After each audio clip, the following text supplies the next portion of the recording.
Au coin des livres. Au coin des livres, des idées qui inspirent. Explorer les axes principaux de livres qui nous ont inspirés et d'autres que nous avons réalisés et dont nous voulons partager quelques clés. Des livres qui ouvrent de nouvelles voies et des livres qui transforment. Touchés par des idées ou par la poésie ou encore la littérature, et qui sait si l'art ne pourrait pas aussi ouvrir notre cœur, faire vibrer notre âme et élargir notre pensée d'une belle manière que nous vous offrons en dégustation. Bonjour. Bonjour. Comment allez-vous aujourd'hui pour ce deuxième entretien sur l'histoire mondiale de la philosophie? Très bien, je vous remercie, je suis prêt. Merci beaucoup. Alors, l'objectif de cet entretien aujourd'hui, c'est de comprendre un peu l'évolution de la pensée philosophique ailleurs qu'en Occident. Qu'est-ce qui s'est passé ailleurs et qu'est-ce que vous auriez à en dire? Donc, je pense que l'essentiel de la conversation, ça va être vous qui allez parler. C'est à vous. Alors, cet ailleurs est un énorme paquet très hétérogène, hein, évidemment, puisque il y a beaucoup d'ailleurs de l'Occident. Mais alors, la question qu'on se pose toujours, c'est dans ce gros paquet qui est évidemment européocentré, puisque nulle part ailleurs on définit simplement la philosophie non occidentale. Il faut être occidental pour dire voilà ce qu'on pense ailleurs qu'en Occident. La question qu'on se pose, c'est voilà comment subdiviser, si je puis dire, cet énorme sac, puisque finalement, moi j'ai une conception très large de la pensée philosophique.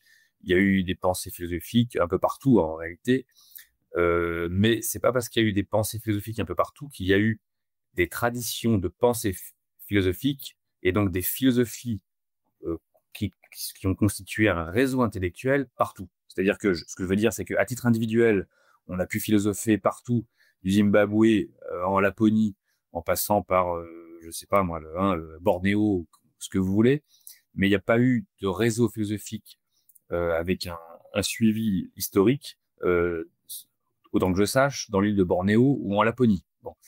Donc là, notre propos n'est pas de savoir, de recenser tous les penseurs qui ont existé ici ou là, mais il est de savoir où est-ce qu'il y a eu véritablement des réseaux intellectuels de nature philosophique qui se sont constitués d'une façon suffisamment durable pour qu'on puisse en écrire l'histoire. Donc là, déjà, on restreint considérablement. Et je pense, et autre chose, il y a eu peut-être des traditions orales de philosophie qui se sont constituées historiquement à l'échelle de plusieurs siècles, mais si ces traditions sont uniquement orales, on ne peut pas en faire l'histoire puisqu'on n'a pas de traces écrites et donc on ne peut pas exactement savoir qui a pensé quoi, comment, qui a été hérétique à quel moment, qui a pensé contre qui, de quelle façon. On peut simplement avoir aujourd'hui un héritage oral et donc on ne peut pas faire l'histoire de cet héritage s'il n'a pas été écrit en réalité. Ce qui fait qu'on va mettre de côté beaucoup de régions du monde et voire même de continents. Hein. Par exemple, je crois qu'on est incapable d'écrire l'histoire de la pensée des aborigènes d'Australie. Bon. Faute d'écriture. Et c'est également valable dans une grande mesure pour la pensée en Afrique. Je dirais pas la pensée africaine parce que ce sera encore faire un paquet énorme.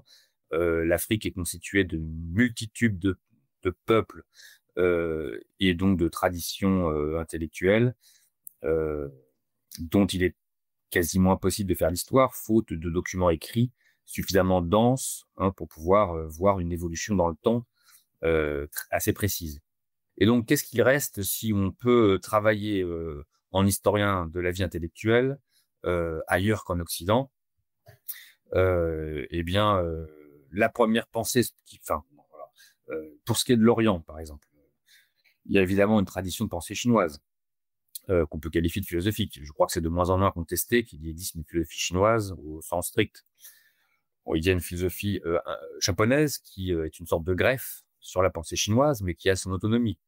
Il y a une philosophie indienne, bien entendu. Il y a une philosophie en terre d'islam, qu'on pourrait dire arabo-musulmane, même s'il y a des penseurs qui ne sont ni arabes ni tout à fait musulmans dans ce réseau arabo-musulman. Et puis, on peut distinguer également une philosophie russe, une philosophie slave, qui, même si elle est très influencée par la pensée occidentale, n'est pas à proprement parler une pensée occidentale. Donc, je dirais qu'on peut faire au moins, oui, au moins 4 chapitres qui ne sont pas Inde, Chine, Japon, Islam, Russe. Bon, 5 grandes aires culturelles dont on peut vraiment faire l'histoire intellectuelle. Je résume ce que vous disiez. Il est difficile de retracer le cheminement intellectuel des peuples qui sont principalement dans l'oralité. Ça serait effectivement davantage des travaux d'anthropologues. Et ça ne nous permet pas, ce que vous dites, la perspective des traces d'une évolution de pensée. Peut-être qu'elle est là, mais en tout cas, elle est sans doute autrement. Et donc, ça fait quand même, ça laisse aussi beaucoup d'autres zones, et vous allez peut-être nous en parler. Voilà, alors je sais pas par quoi commencer. Peut-être, comme on a parlé la dernière fois de pensée grecque et de pensée romaine, une façon peut-être la plus naturelle de poursuivre, ce serait de dire un mot de la pensée en islam, puisque cette pensée est, qui correspond un petit peu d'ailleurs pour son épanouissement à ce que l'on appelle en Occident le Moyen Âge, mais qui n'était pas un Moyen Âge justement en islam, qui était au contraire un foisonnement et une effervescence intellectuelle, puisque cette pensée en islam s'enracine très profondément dans la pensée grecque. Il y a une influence énorme de la pensée hellénistique, surtout, en terre d'islam. En fait, la philosophie, alors je précise juste simplement les termes, je dis pas c'est la philosophie arabe, parce que dans cette philosophie, dans ces réseaux intellectuels, il y a énormément de gens qui ne sont pas arabes, des Perses au premier chef, mais également des Berbères qui ont été arabisés. Il y a tout un tas de peuples qui ont été arabisés ou partiellement arabisés comme les Perses, mais qui ne sont pas arabes, des Turcs également. Et donc, cette pensée, on ne peut pas la qualifier d'arabe, c'est un peu simplifié. Elle n'est pas non plus exactement musulmane, même si tous les peuples de cette ère culturelle arabo-musulmane ont été initiés à l'islam, mais vous avez dans ces réseaux-là des juifs, des chrétiens syriaques, des perses zoroastriens, et tous ces gens-là, comment dirais-je, vont donner du grain à moudre et vont participer à la vie intellectuelle en islam sans être forcément convertis à l'islam. Il y a aussi quelques hérétiques ou quelques agnostiques, ils sont très rares, mais ils ont existé, qui sont de culture musulmane, mais qui ne se revendiquent pas spécialement de la révélation coranique. Donc, tout ça pour dire qu'il vaut mieux parler pour ce terrain-là de philosophie en civilisation arabo-islamique, ou pour faire simplement en islam. Voilà. Même si, je répète, tout le monde n'est pas arabe, tout le monde n'est pas spécialement musulman, mais c'est quand même la majorité des gens. Alors,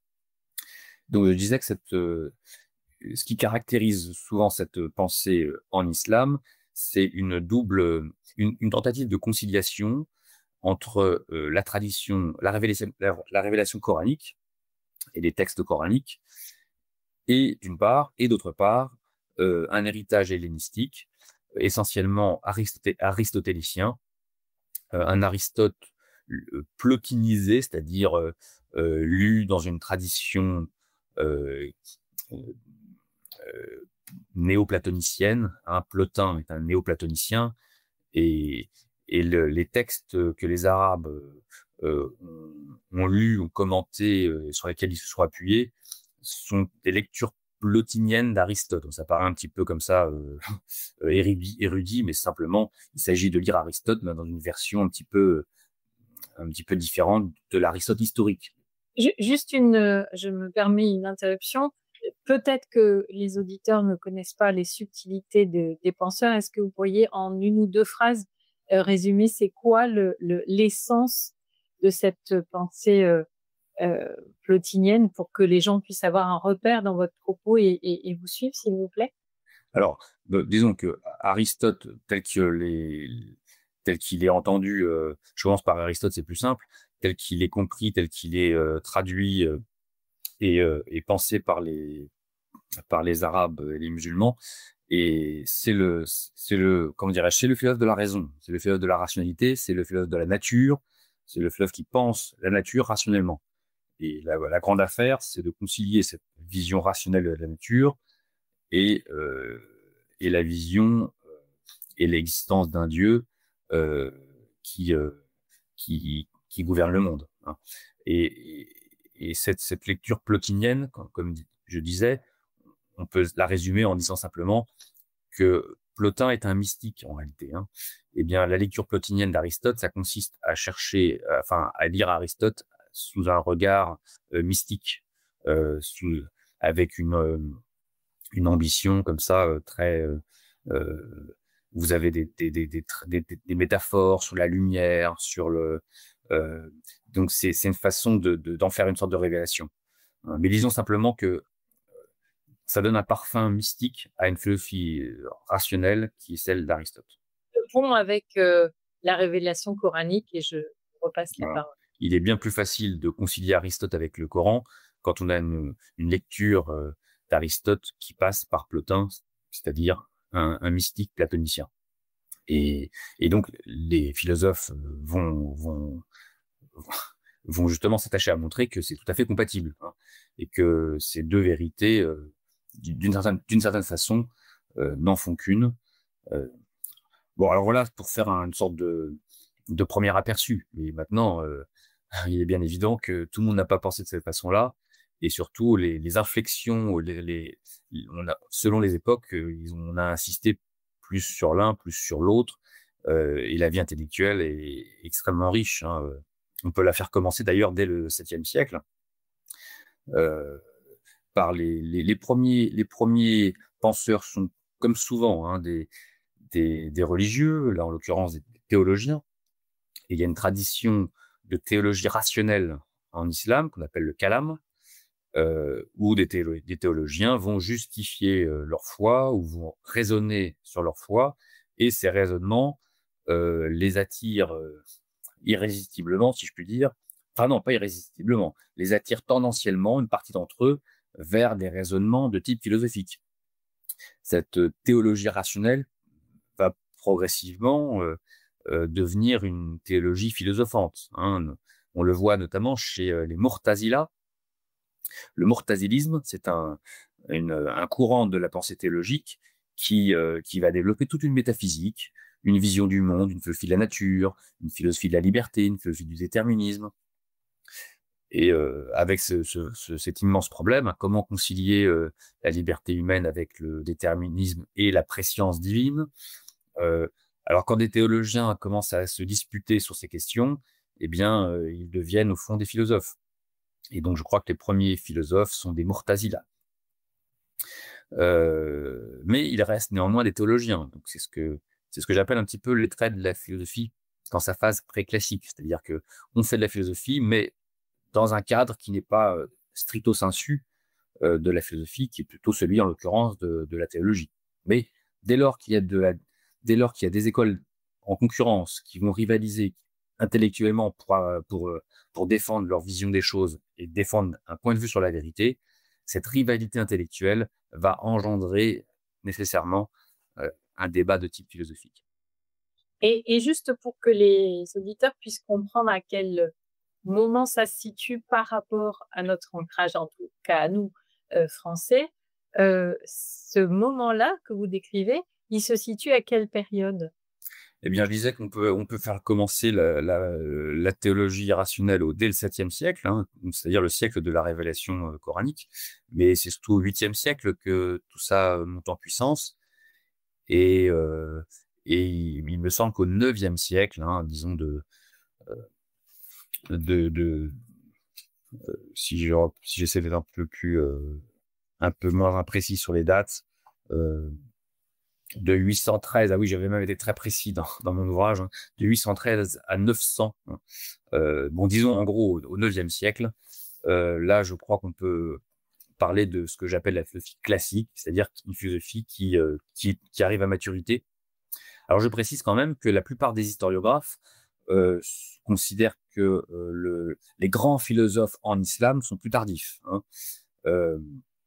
ils font plutôt commencer la vraie philosophie islamique après le 9e siècle, hein. Alors, c'est pas tout à fait mon cas. Alors, pourquoi généralement faisons-nous commencer, enfin, les historiographes font commencer la vraie philosophie arabo-musulmane après le 9e siècle? C'est que c'est surtout après le 9e siècle que va se nouer, se tisser une tradition de la falsafa. La falsafa, c'est donc la philosophie, et on trouve des falasifas, c'est le pluriel de faylassouf. Bon, faylassouf, c'est le philosophe, hein, en arabe. Et donc, les falasifas, les philosophes, sont ceux, en réalité, qui se reconnaissent dans une tradition aristotélicienne. Mhm. Donc, ils vont se nommer philosophes parce qu'ils s'appuient, ils se réfèrent à Aristote. Bon, mais à mon sens, un historien de la philosophie n'a pas à prendre, comment dirais-je, n'a pas à considérer telle quelle la façon dont les penseurs s'envisagent eux-mêmes. C'est-à-dire que quand on est lecteur, si on considère que tel ou tel est philosophe, parce qu'on voit bien qu'on a affaire en le lisant à de la philosophie, on se dit pas, ah, il ne se considère pas comme un philosophe, et par conséquent, donc je le retire de mon histoire de la philosophie. Non, s'il fait de la philosophie, il fait de la philosophie, quoi qu'il en dise de lui-même. Et donc, les falasifas sont effectivement des philosophes, mais je crois que ce sont des philosophes tardifs de mon point de vue. Le premier d'entre eux, Al-Kindi, est bien du 9e siècle, mais les grands philosophes que l'on connaît, que l'on lit beaucoup plus, depuis Al-Farabi jusqu'à Ibn Rushd, Averroès, sont plus tardifs. Ils sont tout à fait intéressants, mais ils sont ce que j'appelle des post-classiques, pour une raison que je peux préciser si vous voulez. C'est riche de comprendre effectivement cette évolution de pensée et de dire, en tout cas pour vous, la pensée philosophique arrive dès l'instant qu'il y a une espèce de dialectique entre la révélation et la pensée aristotélicienne, et que en plus, il y a différentes écoles qui peuvent dialoguer et qui font donc émerger des contradictions ou des convergences. Voilà. Alors justement, ce qui me semble un trait caractéristique de la philosophie dans son que j'appelle classique, mais disons, pour pas me cacher derrière un terme facile, la philosophie à son apogée, hein, pour être clair, me semble être une philosophie qui est éminemment sceptique, critique vis-à-vis d'une certaine tradition, une philosophie qui va innover, qui va ne pas vouloir simplement perpétuer une tradition de pensée, qui va remettre en question les dogmes, qui va vouloir étendre le savoir d'une façon tout à fait nouvelle, une philosophie qui est donc inventive, innovante, et tournée vers les savoirs très scientifiques, puisqu'il n'y a pas encore de science à proprement parler. Tous ces caractères, on les retrouve au 9e siècle, hein, où le 9e siècle, ça commence par une boulimie de traduction. Des centres de traduction sont constitués, où on traduit en masse tous les philosophes grecs, enfin tous, les philosophes grecs dont ils ont recueilli les textes, mais pas seulement des philosophes, des savants, des astronomes, des géographes, des médecins. Et vous avez véritablement toute la vie intellectuelle est dynamisée par ces entreprises de traduction, qui sont en partie d'ailleurs commandées par des califes. Al-Mamoun, le premier d'entre eux à partir de 813, Al-Mahmoun. Et donc, on voit au 9e siècle ce qu'on ne verra plus par la suite, et qui est éminemment, comment dirais-je, qui est remarquable, c'est-à-dire des penseurs qui sont des libres penseurs, qui seront d'ailleurs considérés comme des hérétiques, hein, certains finiront mal, mais qui sont des libres penseurs qui prennent dans la tradition coranique ou aristotélicienne ce qui les intéresse, qui vont éventuellement les critiquer. Le plus connu d'entre eux, c'est Al-Razi, Razès, les latins latinisent, hein, les mots, les noms propres arabes. Razès, donc un médecin, mais médecin tout aussi bien un philosophe, un touche-à-tout, à vrai dire, qui est en même temps un libre penseur, qui prend des distances considérables avec l'islam lui-même, ce qui aurait pu lui valoir d'ailleurs sa vie. Il a échappé à la condamnation à mort parce qu'il était tellement reconnu en tant que médecin que il avait des soutiens également, mais d'autres n'ont pas eu cette chance. En tout cas, énormément de penseurs qui sont souvent des traducteurs également, qui vont, qui vont développer une pensée tout à fait innovante, qui ne vont pas forcément créer des systèmes philosophiques, hein. C'est d'ailleurs pour ça que la tradition historiographique a peu retenu leur nom ou leur pensée. C'est que euh, sans doute on se reposera la question, mais qu'est-ce que la philosophie? Je n'ai pas pour définition de la philosophie une entreprise qui consiste à créer un système, c'est-à-dire une sorte de forteresse intellectuelle dans laquelle tout est bien à sa place et tout a un ordre. La philosophie systématique est une façon de faire de la philosophie. Ce n'est pas la seule façon. Et il me semble que c'est une façon intéressante, mais ce n'est pas forcément la plus intéressante, surtout si le système devient une sorte de doctrine, si on bâtit des murs et qu'on ne fait plus que circuler au sein de ces murs et que finalement ça devient un signe d'étroitesse intellectuelle en réalité, hein. Un système, c'est le philosophe Alain qui disait le problème du système, c'est que on confond la vision du monde avec la vision de ses propres lunettes. Le système, c'est des lunettes normalement qui doivent nous permettre de voir le monde. Un système est bien fait s'il nous permet de mieux voir les choses. Mais si, en fait, au lieu d'être des lunettes qui nous permettent de mieux voir le monde, on observe nos propres lunettes, c'est-à-dire qu'on s'enferme dans son système, alors le système est une forme de philosophie et pauvre, une philosophie appauvrie, hein. Eh bien, ces grands penseurs en islam du 9e siècle ont très peu ou n'ont pas fait des systèmes, mais ils ont exercé autant qu'ils ont pu leur esprit critique, leur soif de connaissance, leur soif donc de traduction des auteurs grecs qui étaient pour eux des modèles de connaissance. Et donc c'est une période éminemment même émouvante, hein, surtout quand on voit ce qui s'est passé juste après, parce qu'à la fin de ce 9e siècle, je dirais les califes vont un peu signer la fin de la récré, hein. Ce pluralisme était devenu peu supportable. D'ailleurs, c'est pas que la faute des califes, c'est une sorte il semblerait que une partie du peuple lui-même réclamait plus d'ordre sur le plan intellectuel. Les hérétiques ou les dissidents, les libres penseurs n'étaient plus les bienvenus. Et donc, s'est mis en place petit à petit une sorte d'orthodoxie au niveau de la pensée théologique et finalement de toutes sortes de pensées. Et petit à petit, la philosophie va devenir, comment dirais-je, plus systématique d'une part, effectivement, hein, et puisqu'il s'agit de concilier la révélation coranique et Aristote. Et ces travaux de conciliation consistent au fond à dire, bon, la vérité, on l'a déjà, la vérité, elle est double. Enfin, c'est le Coran, la vérité, mais cette vérité-là, elle doit être compatible avec ce qu'ont fait les Grecs. Et il s'agit essentiellement de concilier ces deux vérités. Et donc, ces entreprises de conciliation sont, je dirais, me semblent moins, comment dirais-je, impressionnantes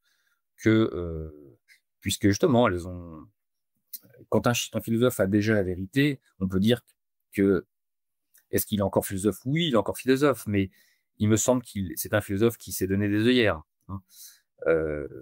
Si je comprends bien, la liberté de penser, pour vous, c'est de pouvoir permettre en permanence de remettre en question ses évidences, ses convictions, ses croyances, ses adhésions à telle ou telle racine, et que dès l'instant que ça se met en système, ça se sclérose un peu. C'est ça que vous dites?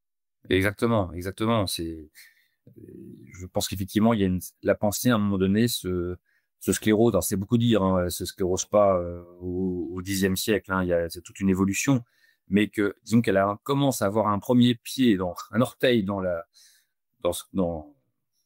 système. Dans le système, dans la tradition.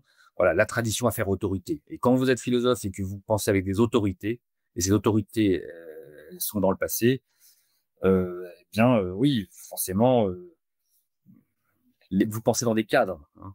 Et cette pensée dans des cadres, dans des écoles d'interprétation du Coran, dans des écoles d'interprétation d'Aristote, eh bien, c'est ce qu'on peut appeler une pensée scolastique, une pensée d'école. Et voilà, c'est une pensée particulière, mais c'est pas toute la philosophie, hein. C'est la philosophie que je dis post-classique.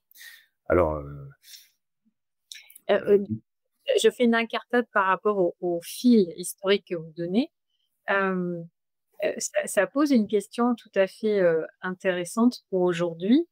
C'est-à-dire que, en fait, d'un côté, on ne peut pas arriver à penser de façon profonde et riche Si on est coupé complètement de ses racines, c'est-à-dire si on ne sait rien sur ce qui a été pensé, au risque de réinventer la poudre et parfois pas aussi bien qu'elle a été pensée, d'un côté. Et de l'autre côté, ce que vous dites, c'est que s'il y a un ancrage trop fort dans le passé, dans des écoles, ça devient enfermant. Donc, la liberté de penser, l'esprit critique est sur un fil ténu entre ces deux axes. Ah oui, vous avez bien résumé le problème, il me semble, en effet. Voilà, penser par soi-même, c'est pas penser tout seul et mettre à distance toutes les traditions intellectuelles ou tous les savoirs antérieurs. Hein. Il s'agit au contraire d'y puiser, il s'agit de se nourrir de ce qu'ont fait les autres, de ce qu'ont pensé les autres, de les assimiler, donc de digérer en fait de tout ce que l'humanité compte de culture. Donc il s'agit pas du tout de s'enfermer, de se boucher les yeux et les oreilles pour penser de façon plus pertinente, pas de très mauvaise méthode.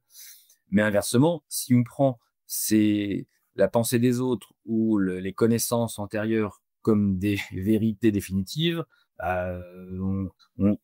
soi-même, on s'interdit de faire ce que eux ont fait, hein. C'est-à-dire d'essayer de faire avancer le schmilblick, pour parler familièrement. Donc oui, je pense qu'effectivement, il faut être très cultivé pour être un bon philosophe. Il faut euh, avoir une volonté d'assimiler la culture disponible et ne pas en faire un dogme, voilà, tout simplement. Et c'est ce qui va Ok. attendre à se produire malheureusement par la suite. Donc ça, c'est ce que vous êtes en train de reprendre comme fil. On était au Xe siècle, donc vous dites que ça commence à se mettre en système. Et puis, le suspense est là. Alors, Quelle est la suite? alors, je vais, comme si on veut dire un mot d'autres civilisations, je vais quand même un petit peu accélérer. Hein. En gros, ce qui s'est passé à partir du Xe siècle, c'est que la philosophie, donc je le disais, va prendre une tournure plus systématique. Encore une fois, ça se produit à l'échelle des siècles, hein, c'est pas du jour au lendemain. Encore que les revirements politiques peuvent être assez brutaux. Et donc, d'une part, cette philosophie prend cette tournure. Par ailleurs, elle va devenir de plus en plus tournée vers le mysticisme, euh, avoir une vision oui, moins rationnelle et plus mystique. Et parallèlement, euh, la pensée savante, je disais tout à l'heure, je citais Al-Razi comme étant un grand médecin et un grand savant en général, eh bien, cette tradition-là va pas du tout, elle, s'enfermer dans un système pour se contenter de répéter ce qu'ont dit les Grecs. Hein. C'est tout à fait à l'inverse. La science en islam va ne faire que prospérer, va ne faire que s'épanouir. On voit une floraison de mathématiciens, d'astronomes, de géographes, de botanistes, des savants en tout genre qui vont, même des encyclopédistes comme Al-Biruni ou quantité d'autres, Al-Khayyam, des, euh, des, des mathématiciens, beaucoup de mathématiciens et des astronomes qui vont au contraire développer des connaissances toujours davantage. Et ce qui est intéressant, c'est qu'ils vont le faire pas simplement en recopiant les Grecs ou en simplement en développant la pensée des Grecs, mais oui, en faisant plus, en faisant différemment, en prenant appui sur ces savoirs antiques, mais en les perfectionnant. Et donc, vous avez dans la pensée scientifique quelque chose qui n'est pas de l'ordre du traditionnalisme, qui est de l'ordre, au contraire, de la recherche, tout simplement. Et c'est ça qui est intéressant, c'est de voir euh, que c'est pas exactement ce qui se passe en philosophie. Alors, parfois, vous avez des philosophes qui sont aussi des savants. Hein. Ibn Sina, par exemple, Avicenne, très connu, bien sûr, euh, est à la fois un philosophe et un savant. Mais ce qui est intéressant, c'est que il est un peu coupé en deux, si je puis dire. C'est-à-dire que quand il est philosophe, il va se tourner vers une pensée de type mystique, enfin, il va un peu plus mystique que les versions antérieures de la pensée d'Aristote, un aristotélisme un peu plus mystique encore que ce n'était le cas auparavant. Mais quand il est savant, alors c'est un savant rigoureux, mais il y a deux Avicenne, si vous voulez. Hein. Et disons que je dirais que la divergence des réseaux savants et des réseaux philosophiques se retrouve, y compris parfois, la frontière passe au sein de certains auteurs. On donne un exemple. Euh, alors voilà, après, la suite de l'histoire n'est pas du tout linéaire, puisque vous avez ici ou là des inflexions, des redynamisations. Par exemple, les penseurs d'Al-Andalus, hein, de l'Espagne musulmane, euh, vous avez dans ce réseau ibérique une reviviscence des grands philosophes très connus Ibn Rushd, Averroès étant peut-être aujourd'hui le plus connu d'entre eux, mais vous avez quantité d'autres, et qui passent pour à nouveau des lumières en islam. Alors j'explique dans mon livre, je ne vais pas rentrer dans le détail, pourquoi finalement ils sont malgré tout assez isolés. Il y a surtout 4 grands noms, mais qui sont dans un réseau intellectuel qui ne leur est pas très favorable en réalité. Et surtout, ils restent toujours fidèles à Aristote, souvent, et au même moment où des grands savants s'occupent au contraire de le perfectionner. Donc voilà, tout ça pour dire que la suite de l'histoire n'est pas linéaire, hein. Il y a des inflexions, il faut savoir le noter, mais que globalement, on ne reviendra jamais, à mon avis, au caractère singulier du IIe siècle. D'accord, et ce moment à l'Andalous, vous le situez à quelle époque? Toujours, pour les auditeurs, pour, se repérer dans votre discours? Alors, le relais, ce que j'appelle le relais andalou, disons que c'est la deuxième moitié du XIe siècle et surtout le XIIe siècle. D'accord. Euh, OK, et donc vous dites que voilà, il y a des moments positifs et des moments, moins, positifs. Enfin ça voilà, ça évolue et ça «finit comment?» entre guillemets. Je me permets de dire Alors comme juste, je ça. précise quand même parce que je n'ai rien contre la philosophie mystique, hein. Il y a des philosophes mystiques qui ont une prose, comment dirais-je, magnifique et très, non seulement très touchante et très belle, mais même qui peut même être très vraie, hein, à un certain niveau de. Euh, Par exemple, justement, comment ça se termine? Je pense qu'on peut. Alors, ça se termine pas au sens strict, c'est-à-dire qu'il y a toujours des penseurs. Il y a des penseurs dans une certaine continuité jusqu'à aujourd'hui, hein. Mais c'est comme il y a peut-être qu'en Grèce aussi, il y a des penseurs. hum, la pensée ne s'est jamais tout à fait arrêtée. Et néanmoins, on est d'accord pour dire que la civilisation grecque n'est pas en continuité avec les Grecs d'aujourd'hui. Il s'est passé quelque chose, même s'ils parlent toujours grec. Et bien, de la même façon, dans les terres d'islam, il y a eu, on peut dire, une certaine fin de cette civilisation arabo-musulmane, même si elle se poursuit, mais sous une autre modalité. Donc, la fin, c'est surtout comment dirais-je, la dernière renaissance ou le dernier appendice de cette tradition intellectuelle. C'est en Iran sous les Safavides, les Safavides d'Iran au XVIe et au XVIIe siècle, qui vont justement, c'est pour ça que j'y pense, là, développer une magnifique pensée mystique, hein. C'est un islam mystique. Vous avez des grands penseurs justement de la révélation coranique qui vont là véritablement être des grands mystiques. Et, et effectivement, ce sont des pensées très profondes, euh, mais qui sont complètement déconnectés des savoirs savants. Mais alors, c'est pas grave, on pourrait dire, parce qu'après tout, c'est pas leur objet. C'est pas leur objet, hein. Donc, c'est pas grave. Simplement que c'est une philosophie qui redevient religieuse, hein. Et encore une fois, c'est peut-être pas grave, parce que si on est religieux, on considère que c'est la vérité, hein. Mais cette philosophie religieuse ne permet pas de comprendre le monde, la nature, l'être humain de la même façon que le font les diverses sciences humaines ou les sciences de la nature. Donc, c'est une orientation singulière, disons. Donc, on n'a pas, enfin, et on n'est pas ici pour critiquer ce genre de philosophie. Disons que c'est des philosophies qui, en plus, sont encore une fois très profondes, mais qui correspondent à une orientation religieuse. Voilà simplement ce que je voulais dire. Je vous remercie. Alors où est-ce qu'on va voyager maintenant? Alors, peut-être qu'après cette, allons un peu plus à l'est, et on trouvera donc la tradition indienne. Oui, je pense qu'effectivement la pensée indienne peut être très riche à comprendre aussi. Allons-y. Alors bon, ouais. Alors là, alors on doit commencer un peu plus en amont, puisque si je fais comment, l'islam commence au 7e siècle. Alors, la pensée indienne est bien antérieure. Elle est bien antérieure, mais elle se poursuit, oui, jusqu'aux mêmes époques que l'islam.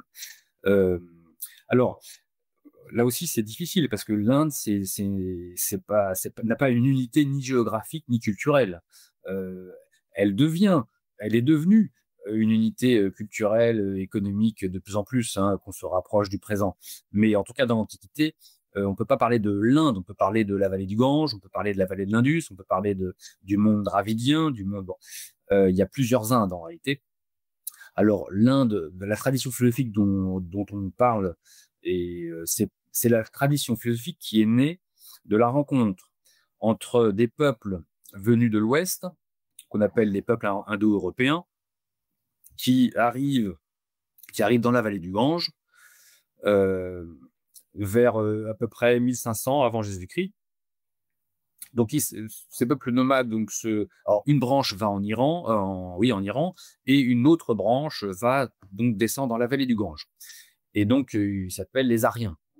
Donc, ces Aryens ont une tradition de pensée védique. Ils ont des traditions orales. Ils écrivent aussi en sanskrit, mais ils vont transcrire l'oralité védique plus tard. Toujours est-il que ils arrivent dans la vallée du Gange avec leur religion, leur structure sociale, leurs habitudes, leur culture, et la philosophie indienne est le produit, la résultante de cette culture aryenne, de cette religiosité aryenne et de la culture locale, hein. Parce qu'évidemment, quand ils arrivent dans la vallée du Gange, il y a déjà des gens. Ces gens ont la peau noire, justement. Alors, ça ne leur plaît pas beaucoup, eux qui ont la peau claire. Et donc, ils vont mettre en place un système de caste, donc d'interdiction de mariage interethniques, interraciaux. Et ils vont développer toute une pensée brahmanique qui est une transformation du védisme, justement en partie liée à la justification des hiérarchies sociales et du système des castes. Donc la pensée brahmanique, hein, disais-je, c'est la résultante du védisme, de ces nomades védiques qui se sont sédentarisés dans la vallée du Gange. Cette pensée brahmanique va développer plein de spéculations sur le Brahman. On pourrait le traduire par comment pourrait-on traduire ça par l'esprit cosmique, le soi universel, le principe du monde, l'esprit cosmique, je sais pas, on pourrait, en tout cas, c'est un principe d'ordre du monde, et il s'agit toujours de se demander comment le soi, ou le moi, comment l'individu, disons pour faire simple, peut se relier à cette transcendance, à cette vérité cosmique. Donc le rapport de l'Atman et du Brahman, du soi et de ce principe transcendant, qui est une transcendance, mais qui n'est pas une transcendance au sens où Dieu est transcendant pour un chrétien, hein. C'est une transcendance dans l'immanence, pourrait-on dire. C'est un principe qui est immanent au monde, mais qui n'est pas non plus quelque chose de matériel. Toujours est-il que se développe toute une spéculation, une métaphysique, qui est notamment transcrite dans les Upanishads brahmaniques. À partir du 8e siècle, il y a toute une tradition. Alors, elles vont être écrites, réécrites, transformées. Donc, c'est pas du tout des textes qui ont été écrits une fois pour toutes, hein. Et donc là, à mon avis, on voit apparaître une pensée philosophique, hein, une métaphysique qui est teintée de religiosité, évidemment, comme toujours à l'époque que j'appelle préclassique. Et néanmoins, donc, toute une richesse intellectuelle, où ce sont surtout des brahmanes, des représentants de la caste des prêtres ou des sacrificateurs, qui sont aussi ceux qui connaissent le sanskrit et qui peuvent écrire, qui vont être les auteurs de ces textes. D'ailleurs, on n'a pas forcément le nom des auteurs, hein, mais en tout cas, on a une partie de leurs textes, et ce sont des grandes spéculations sur le brahman. C'est une grande différence, ça d'ailleurs, dans les pensées orientales au sens global, que ce que nous nommons au travers d'un individu, je pense par exemple à la pensée chinoise avec Lao Tzu et autres, qui sont en fait non pas un individu, mais un rassemblement de personnes qui ont contribué à quelque chose, alors que nous, on a plutôt des pensées qui sont rattachées à une vraie personne, ou un système rattaché à la pensée de quelqu'un. Donc ça, c'est intéressant de voir comment, aussi bien dans la pensée hindouiste que dans la pensée chinoise, on va avoir en fait des élaborations de plusieurs personnes ou écoles qui se rassemblent autour de quelque chose ou, comme vous dites, des principes fondamentaux qui sont visités, revisités, retravaillés. Oui, c'est vrai que le fait de vouloir mettre son nom sur un texte, c'est déjà tout un processus. Il faut que la pensée, on l'estime individuelle pour qu'on veuille signer un texte, hein. Et cette individualisation de la pensée, eh bien, elle suppose toute une démarche, elle suppose un certain individualisme finalement. Et ça, on va le trouver aussi un peu partout en réalité, mais pas à l'origine, hein. C'est un peu comme si je vous demande qui est l'auteur de la pyramide de Khéops, quel est l'architecte, ou quel est l'architecte du temple, bon, de telle gravure, telle sculpture. Parfois on le sait, mais la plupart du temps on ne le sait pas parce que les architectes font comme ils doivent faire selon les canons esthétiques en vigueur, et donc ils n'estiment pas qu'ils font une œuvre tout à fait personnelle, hein. Ils transcrivent ce qui doit être manifesté, eu égard au caractère divin de ce qu'ils cherchent à manifester. De la même façon, quand un brahmane rédige une interprétation du védisme ou de sa pensée religieuse, il n'estime pas forcément être un auteur original dont l'histoire devrait garder son nom, enfin devrait garder la trace de sa personnalité, mais il estime sans doute n'être qu'un intermédiaire, qu'un véhicule de la vérité, et donc par conséquent un véhicule de la vérité, pas besoin que ce véhicule se signe de son nom. Alors évidemment, c'est plus ou moins vrai selon les époques. On a quand même des noms de penseurs indiens, notamment parce que la pensée indienne après va référer toutes les écoles orthodoxes à des fondateurs. Et les fondateurs des écoles, ça, on va avoir des noms, même si ces noms eux-mêmes ne correspondent pas forcément à des personnages historiques datables. Mais toujours dit que ce qui est vrai à une période n'est pas forcément vrai à la suivante. Alors justement, peut-être passons voyons ce que va devenir ce qui est devenu cette pensée donc védiste et puis brahmaniste. Eh bien, vers le 6e siècle avant Jésus-Christ, 6e siècle, début 5e siècle, eh bien, va se produire un petit peu ce qu'on a décrit tout à l'heure pour la philosophie en islam, à savoir une floraison de pensées nouvelles, de pensées hérétiques, hein, qui est pratiquée par des indiques. Les indiques, ah oui, excusez-moi, non, ça c'est en islam. On les appelle les nastikas en Inde. Les nastikas sont donc des hérétiques qui vont penser contre l'orthodoxie brahmanique, hein. Alors, ils sont de toutes sortes. Ils sont matérialistes, par exemple. C'est la secte des Sarvakas.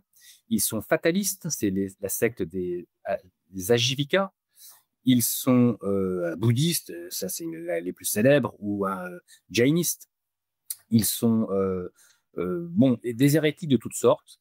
Des sceptiques, des relativistes, des matérialistes, disais-je, des fatalistes, qui vont donc s'opposer à l'orthodoxie brahmanique.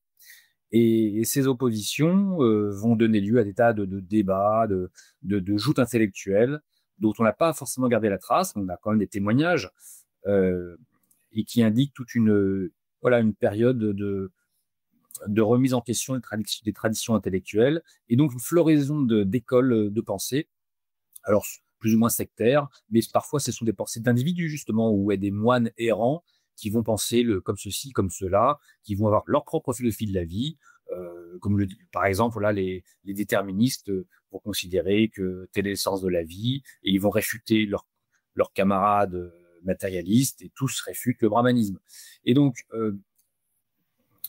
voilà une sorte de terrain sur lequel vont fleurir différentes pensées. Donc je disais tout à l'heure, les plus connues sont celles de Mahavira, Jaina, qui est fondateur du jainisme. En réalité, le jainisme est une pensée antérieure, mais en tout cas, il passe pour le fondateur. Et le fameux Bouddha, qui fait partie de ces réseaux d'hérétiques s'opposant à l'orthodoxie brahmaniste.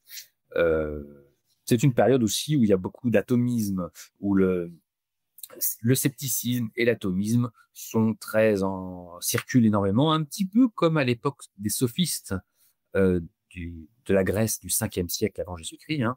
On peut d'ailleurs certains historiens font des comparaisons entre ce 6e, 5e siècle indien et la deuxième moitié du 5e siècle grec. Parce que justement, on voit se développer une pensée qui ressemble à une pensée sophistique. Sophistique, non pas au sens péjoratif, hein, on l'avait précisé la fois précédente, mais au sens où vous avez, sophistique, soit c'est péjoratif, c'est-à-dire vous faites de la rhétorique, soit c'est plutôt positif, ça veut dire les sophistes sont ceux qui ont l'intelligence de la relativité des choses, qui vont penser que tout est relatif et qu'il n'y a pas de dogme absolu, ils injectent du scepticisme dans les dogmes et ils montrent la relativité des phénomènes humains, la relativité des cultures, la relativité des vérités. Ils font une philosophie du langage pour montrer que le langage introduit des biais dans la pensée, etc., etc. Donc c'est une inspiration relativiste, mais cette inspiration relativiste n'est pas forcément nihiliste. Elle ne dit pas rien ne vaut, rien n'est vrai. Simplement qu'elle met de la complexité, elle introduit de la complexité dans le champ intellectuel. Et c'est pour ça que je pense qu'on peut la valoriser. Elle est ce que vous en décrivez, c'est que c'est une fécondité. Ça vient re-questionner, rebattre les cartes et permettre un nouvel élan. C'est ça que vous dites. Oui, tout à fait. Oui. Et cet élan va justement ne va pas durer éternellement en réalité. Vers la mort de Bouddha, il y aura une réaction brahmanique. Alors, une réaction brahmanique, mais qui aussi est même féconde, hein, parce que ce que vont les brahmanes vont devoir reprendre les choses en main, mais pour le faire, ils s'oublient de se situer à un certain niveau quand même intellectuel. Ils ne peuvent pas simplement dire, bon, on va avaler les dogmes traditionnels, et fini la dispersion et le relativisme, tout le monde avale les dogmes. Non, ils vont devoir hisser eux-mêmes leur niveau de réflexion, si bien que pendant la période d'effervescence dont on parlait à l'instant, la pensée brahmanique elle-même se hisse à un niveau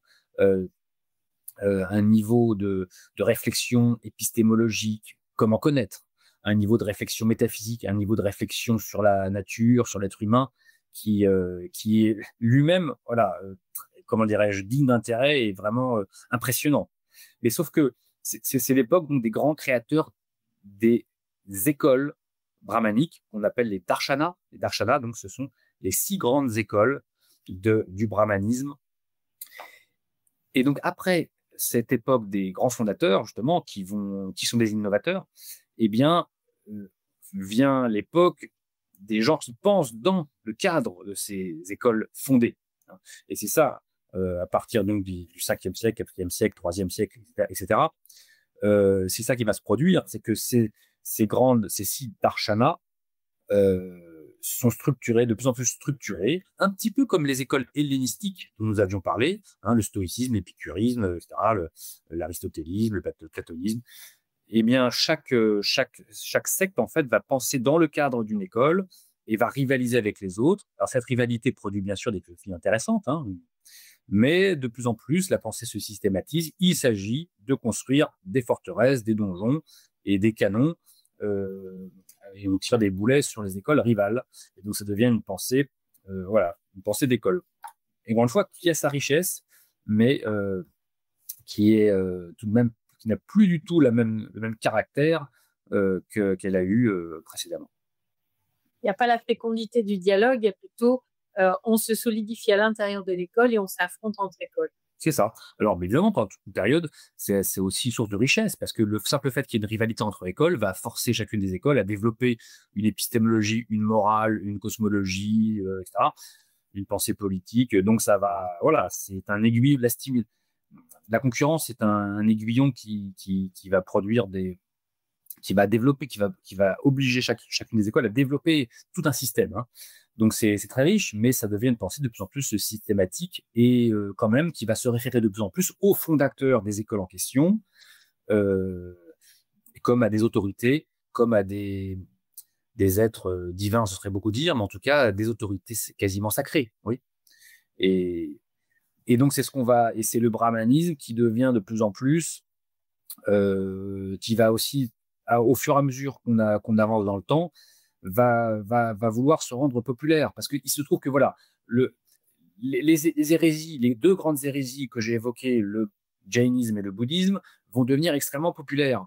Et donc, les brahmanes vont devoir aussi réagir pour pas simplement devenir une philosophie isolée, une doctrine isolée d'élite. Il s'agit pas de perdre le peuple. Donc, le brahmanisme lui-même va, pour séduire le peuple, va se populariser, va introduire de nouveaux dieux, et va rédiger des grandes épopées, le Mahabharata, le Ramayana, de nouveaux dieux, Krishna par exemple. Bon, Et donc, ce brahmanisme va devenir l'hindouisme à proprement parler, justement oui, en popularisant une doctrine qui était celle des brahmanes, qui était une doctrine d'élite. Hein. Cette doctrine d'élite, il s'agit de plus en plus qu'elle parle à tout le monde, qu'elle rentre dans les cœurs et les âmes. Et en se popularisant, en se vulgarisant, on peut le dire, cette pensée philosophique devient de plus en plus littéraire, religieuse, justement, des grandes épopées. Il y a un devenir, je dirais, littéraire et religieux de cette tradition qui avait été très métaphysique, très philosophique à la période antérieure.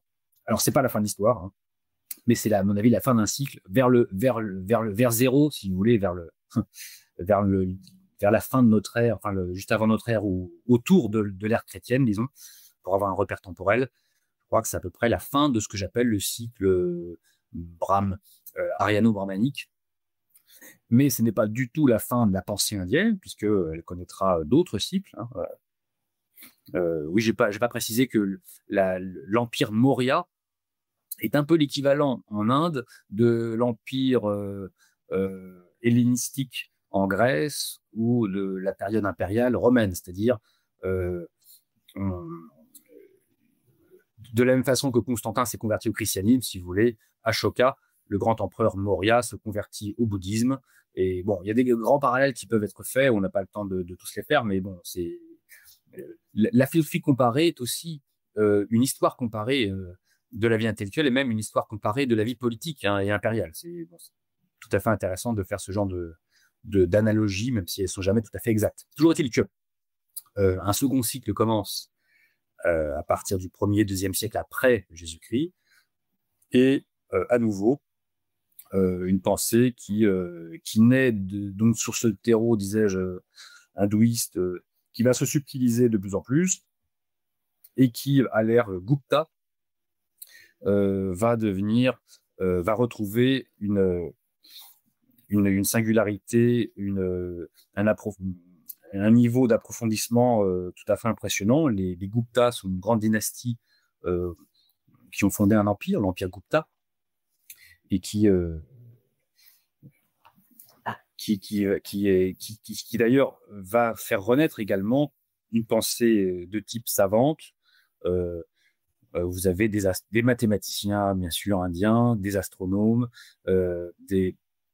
toute une tradition des médecins, toute une tradition scientifique également, que l'on dit scientifique, mais qui, je crois que ce mot est un mot importé, hein, mais c'est pas un mot indien. Mais néanmoins, je crois qu'il décrit assez bien tout ce que font ces savants, qu'ils soient mathématiciens, médecins, astronomes, etc. Et donc, voilà, il y a une nouvelle apogée, on pourrait dire, à l'époque Gupta, et qui va elle-même se finir en orthodoxie, et le cycle recommence, hein, donc, sous des modalités différentes, mais néanmoins... Est-ce qu'il y a un facteur, puisque vous avez ouvert la parenthèse, mais sans la développer, parce qu'effectivement, c'est très long à tout voir, mais est-ce que ce passage de cette nouvelle apogée à cette orthodoxie s'accompagne d'une évolution politique? Enfin, est-ce qu'il y a des facteurs extérieurs à la pensée philosophique qui qui permettent de comprendre ce passage, ou pas d'ailleurs, hein, mais c'est juste une question. Oui, tout à fait. D'ailleurs, j'essaie autant que possible, hein, dans le livre Histoire mondiale de la philosophie, j'essaie autant que possible de rattacher la vie intellectuelle à la vie socio-économique et politique, puisque la vie intellectuelle ne flotte pas complètement en l'air. Hein. Il y a une certaine indépendance, mais très, très, très relative de la vie intellectuelle. En réalité, c'est une indépendance fragile, et que la plupart du temps, et même tout le temps, il y a toujours un petit jeu. Hein. C'est-à-dire que c'est pas un décalque ou un pur reflet de l'infrastructure, comme cette théorie du reflet, une théorie marxiste. Donc, même s'il n'y a pas un reflet, même si le monde intellectuel n'est pas un simple reflet du monde socio-économique, néanmoins, il y a un rapport très étroit, hein, très étroit.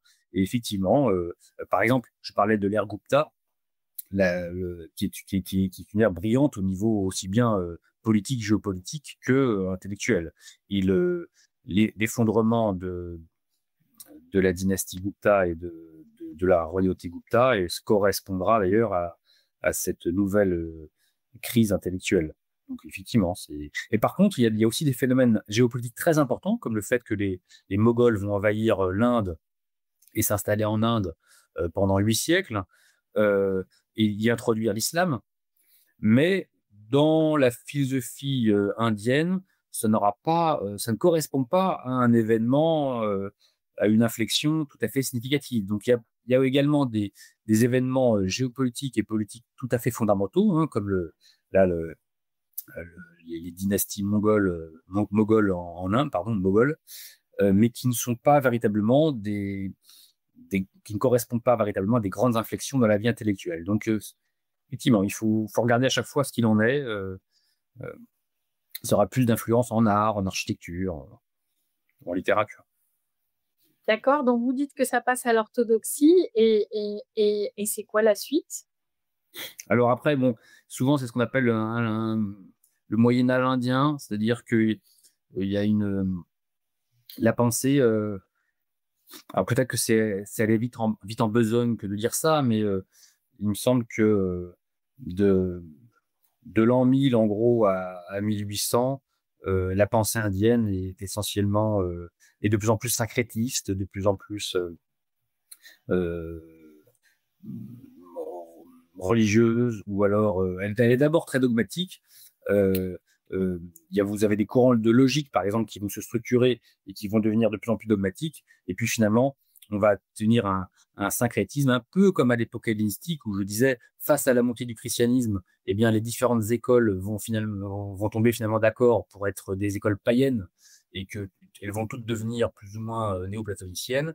Eh bien, un peu des façons pas identiques, mais qui rappellent ces phénomènes, dans la pensée indienne, les 6 écoles brahmaniques classiques vont se fondre les unes dans les autres et finalement on va obtenir une sorte de pensée indienne comme si elle était éternelle et comme s'il n'y avait pas eu toutes ces divisions entre le Vaisesika, le Samkhya, le Vedanta, le Yoga, la Mimamsa, etc. Bon, elles sont 6. Hein.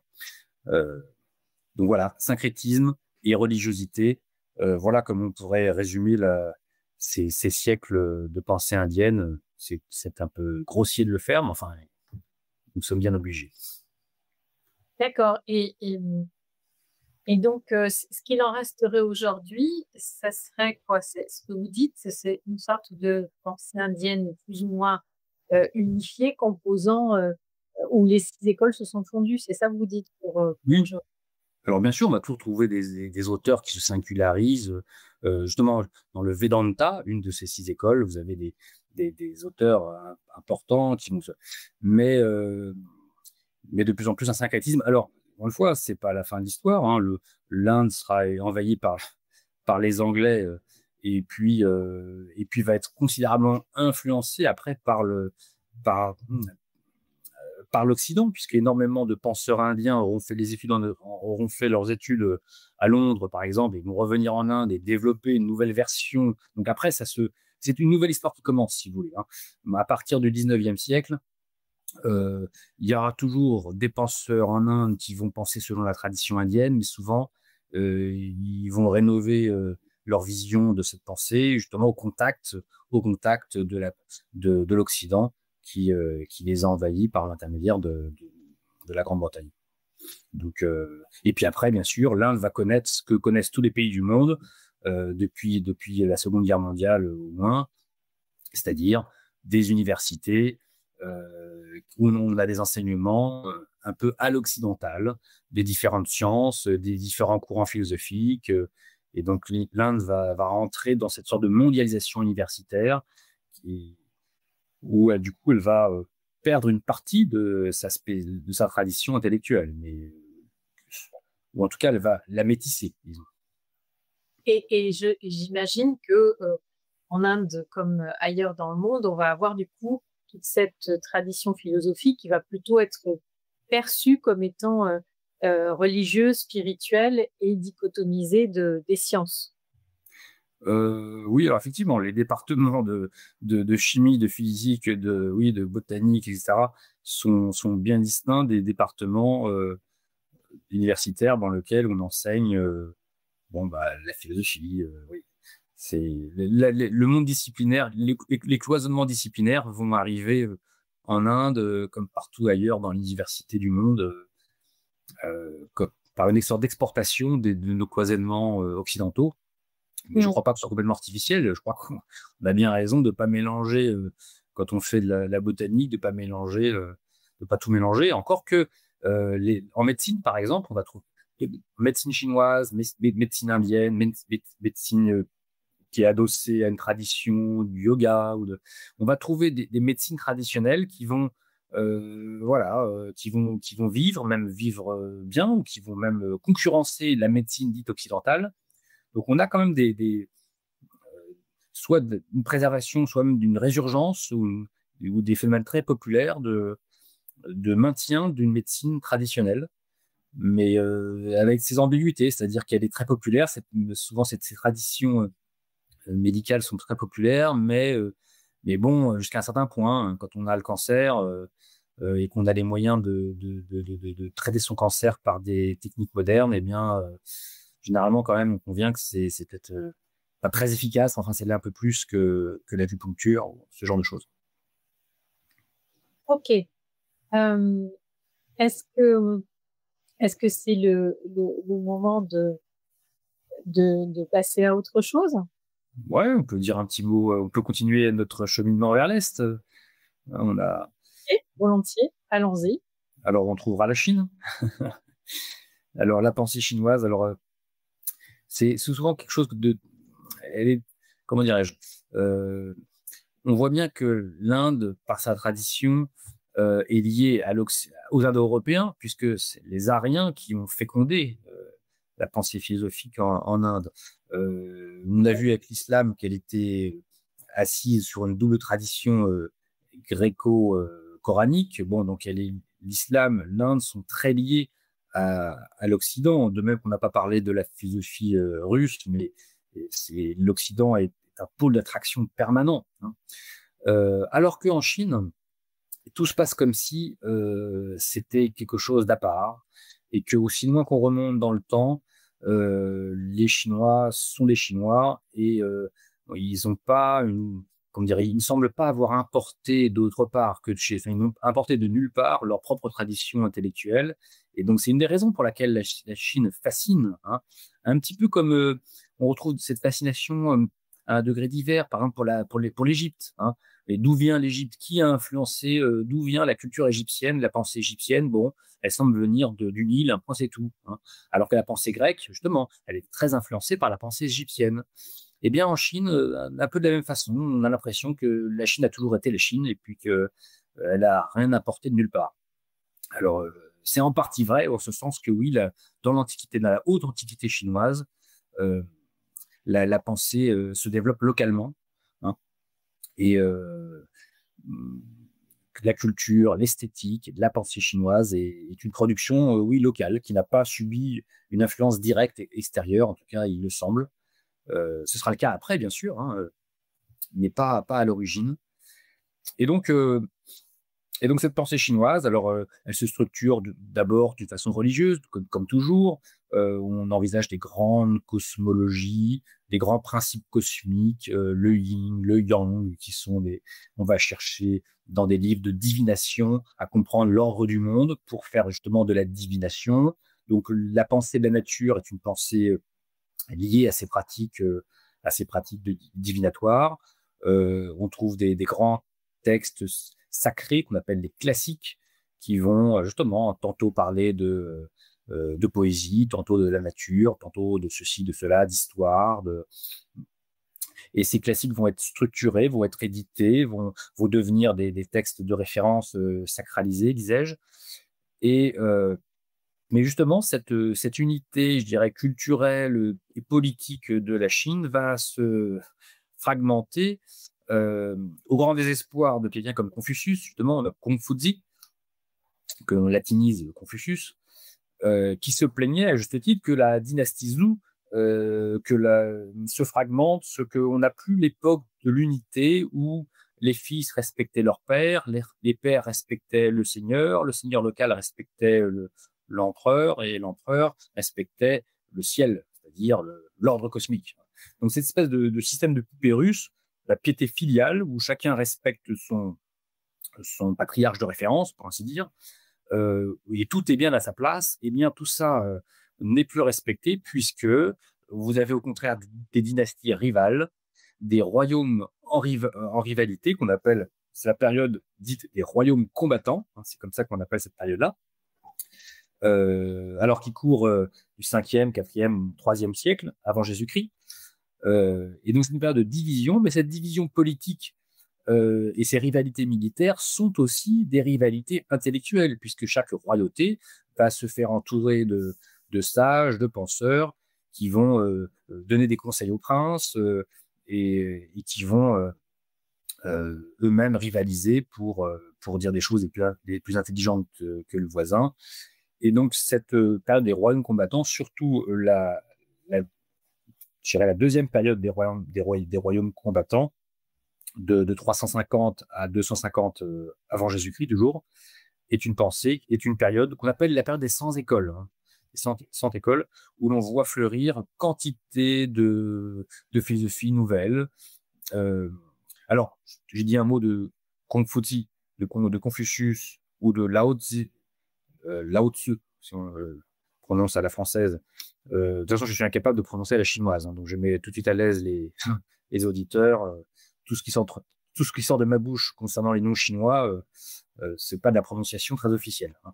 Toujours est-il que des penseurs dont on a retenu le nom, peut-être les plus connus étaient justement Lao Tzu et Confucius, vont nourrir la pensée ensuite, mais cette pensée à l'époque des royaumes combattants va se démultiplier, où on trouvera, comme à chaque fois, à vrai dire, des atomistes, des matérialistes, des relativistes, des sceptiques, des hétérodoxes en tout genre, des espèces de philosophes analytiques locaux de l'époque, donc c'est les spécialistes de l'école des noms, des espèces des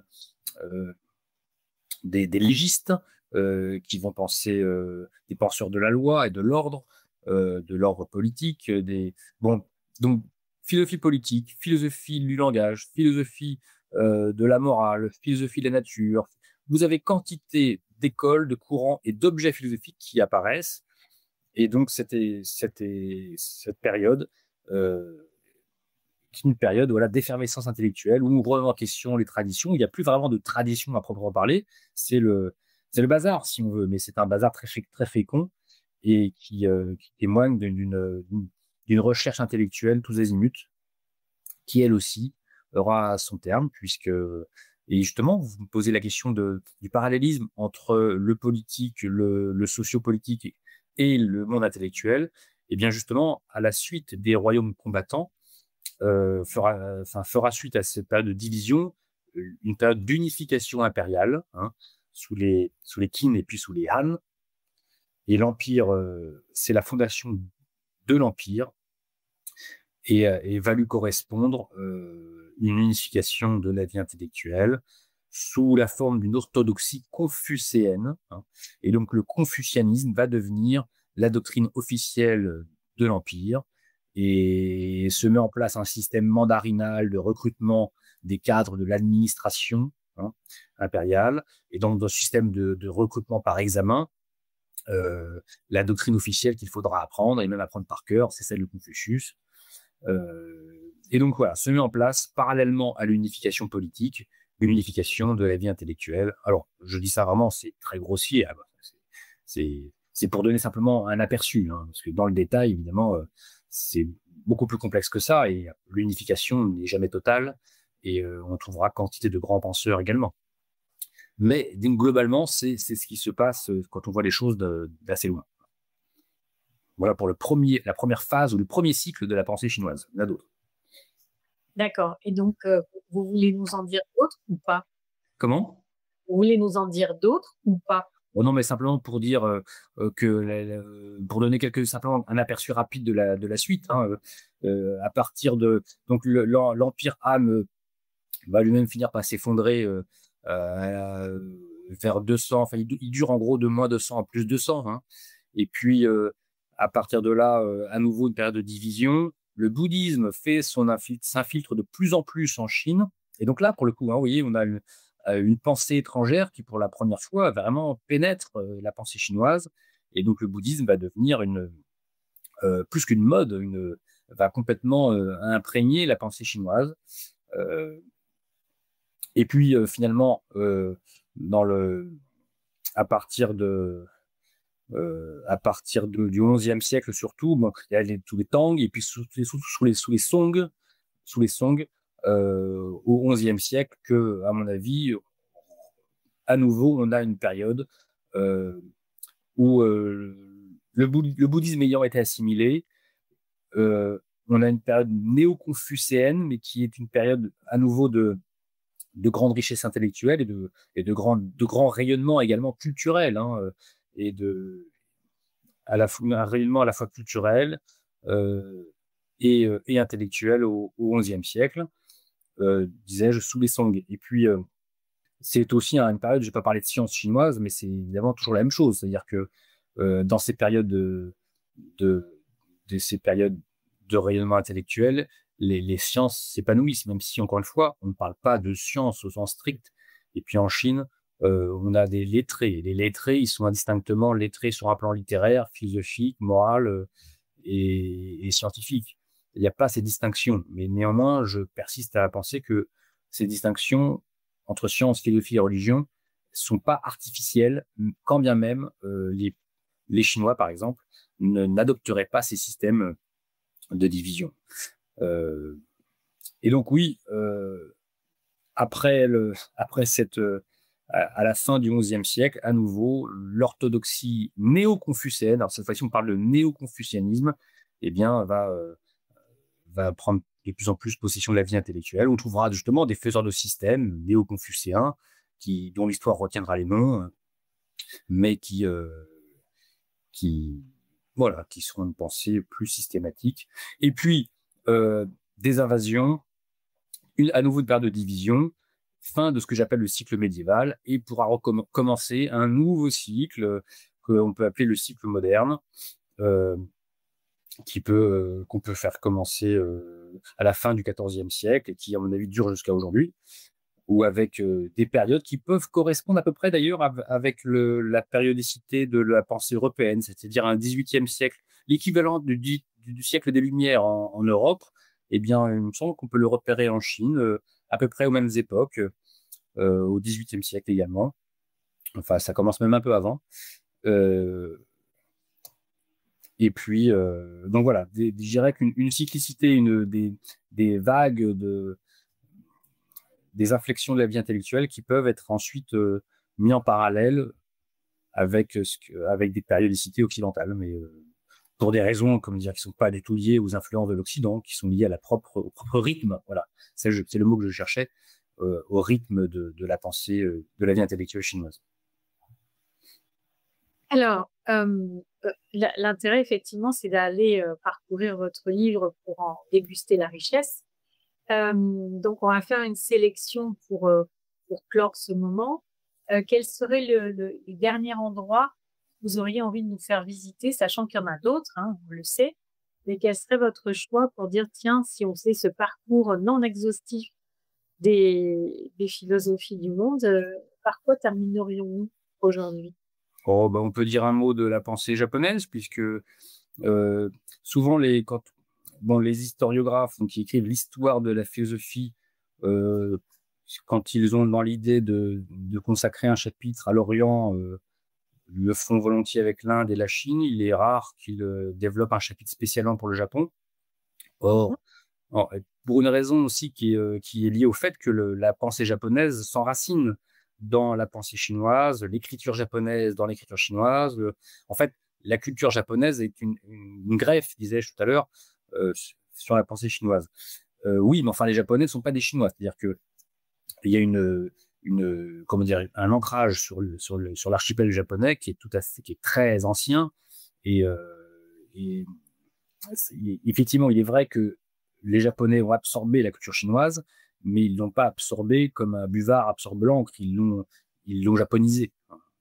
Et justement, la façon dont les Japonais ont absorbé la pensée chinoise et la culture chinoise, la langue chinoise, c'est faite par japonisation, et surtout à des époques justement comme le XVIIIe siècle japonais, où on voit des penseurs japonais développer toute une originalité entre, je dirais, entre une influence chinoise très présente où la Chine faisait autorité intellectuelle et une période au XIXe siècle où c'est au contraire l'Occident qui va devenir un modèle ou quelque chose qui sera à copier pour résister aux possibles invasions occidentales. Eh bien, entre un XVIIe qui prend pour le modèle surtout le confucianisme chinois et un XIXe siècle qui va être une forme d'occidentalisation, surtout à partir de 1868, eh bien, le Japon va être, je dirais, pleinement japonais dans ce qu'on peut appeler le siècle des Lumières japonais, à savoir le XVIIIe siècle. Mais encore une fois, voilà, c'est le rythme de la pensée japonaise, disais-je, au XIXe siècle, à partir du XIXe siècle, pour ne pas subir ce qu'ont subi les Chinois, justement, à savoir des pressions internationales pour des accords commerciaux forcés, qui ne sont pas des vrais accords, des guerres, et finalement une sorte de soumission de la Chine à l'Occident, une soumission sans colonisation au stricto sensu, mais néanmoins quand même une soumission. Et ben, les Japonais vont s'occidentaliser, vont être le premier pays de la région à adopter la technique, l'industrialisation, la science occidentale pour mieux résister à l'Occident. C'est tout à fait conscient, c'est des réformes très, très volontaristes, et ça produira des choses hyper impressionnantes dans le monde, dans le champ économique, dans le champ industriel et dans le champ scientifique. Et en philosophie, je serai un tout petit peu plus sceptique, où les Japonais vont plutôt essayer de concilier une certaine tradition japonisante avec ce qui leur vient d'Europe, c'est-à-dire le marxisme, la phénoménologie, la philosophie analytique. Et on a tout un tas d'hybridations de traditions euro-occidentales avec des traditions nippones. Et ces hybridations me semblent pas du meilleur goût, mais c'est peut-être moi là qui fait trop de subjectivité. En tout cas, je constate au Japon également une forte hétérogénéité entre, je dirais, le monde de la technoscience, disons, hein, où ils sont hyper performants, et le monde de la philosophie, où il me semble que leur problème sera surtout de concilier une tradition nippone à des diverses traditions occidentales. Je parlais du marxisme, qui aura beaucoup d'influence au Japon, la phénoménologie, disais-je, ou la philosophie analytique, et d'autres traditions encore. C'est un petit peu modernité-tradition, disons, en philosophie. Vous n'avez pas mentionné le shintoïsme, qui est quand même une singularité du Japon. Oui. Est-ce que vous pouvez nous en toucher un mot pour qu'on comprenne les éléments? Parce qu'effectivement, le Japon est une émanation de la pensée chinoise, des Chinois, etc. Mais le shintoïsme est quand même quelque chose de singulier. Oui, vous avez raison. Je n'ai pas parlé parce que il n'y a pas à proprement parler de philosophie shintoïste, alors qu'il y a une philosophie confucéenne, hein. Donc c'est pour ça que je ne l'ai pas mentionné, mais ça fait partie justement de ces traditions religieuses locales, mais qui effectivement ne vont pas véritablement donner lieu à une philosophie durable, puisque encore une fois, c'est le confucianisme, hein, qui va plutôt inspirer une pensée philosophique. Mais le shintoïsme sera l'objet on va le faire renaître pour justement dans les époques, dans la première moitié du XXe siècle, le Japon essaye le Japon devient un pays impérialiste. Il va envahir la Corée, la Chine. Il essaie de retrouver une tradition qui soit purement japonaise, et il va trouver dans le shintoïsme une partie de cette inspiration. Mais je dirais que c'est une inspiration à la fois politique, peut-être politico-militaire ou idéologique, ou religieuse, plus que philosophique. Et c'est pour ça que, quand on s'en tient à l'histoire de la philosophie ou de la science ou bon, le shintoïsme, on ne croise pas sa route spécialement. D'accord, oui, parce qu'effectivement, c'est plutôt vécu comme une pratique religieuse et Oui, chamanique. Et effectivement, ce que vous dites, c'est que ça n'est pas forcément un système de philosophie. C'est plutôt une c'est pratique. ça. Ok, Ouais. dite païenne pour nous. Ok. Est-ce que vous êtes d'accord pour que on close ce panorama non exhaustif et que ça invite vraiment à aller lire votre ouvrage et se régaler de toutes les pistes que nous n'avons pas explorées? Est-ce que c'est d'accord pour vous sur ce moment-ci? Ben oui, tout à fait. On peut dire qu'on a dit beaucoup de choses et pas grand-chose en même temps, mais c'est un petit peu le jeu. Évidemment, si nos auditeurs connaissent ces traditions, ils vont trouver que j'ai été trop schématique, mais bon, qu'ils m'excusent, c'est un petit peu la conversation qui veut ça. Il y a d'autres détails dans le livre ou dans beaucoup d'autres livres qui en parlent avec beaucoup plus de précision. Merci. Donc, effectivement, l'objectif, c'est d'avoir une compréhension d'un panorama de la pensée philosophique pour voir comment elle éclaire notre présent. Donc, je vous propose qu'on arrête sur cet épisode et puis on reprendra ensuite. Très bien, merci beaucoup.